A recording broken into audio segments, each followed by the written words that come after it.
I, 28F, have a friend, Sophie, 29F, who's always been a bit of a spender.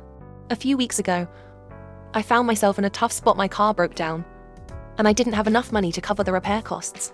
I was stressing out and didn't know what to do. Sophie, always offering to help, offered to lend me $800.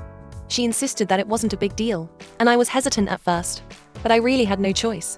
We agreed that I'd pay her back in a couple of months, as I would need time to save up the money. Sophie seemed fine with that.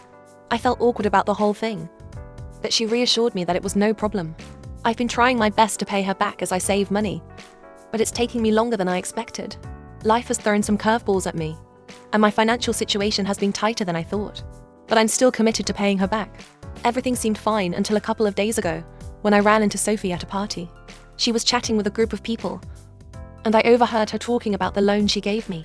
She was telling them about how much I owed her, $800, and saying how I hadn't paid her back yet. She even mentioned that I've been making excuses for not paying her back sooner. I was shocked. I never agreed that it was okay to talk about this with anyone else. I confronted her later, and she just shrugged it off, saying she was venting, and that it wasn't a big deal. But to me, it felt like a huge betrayal.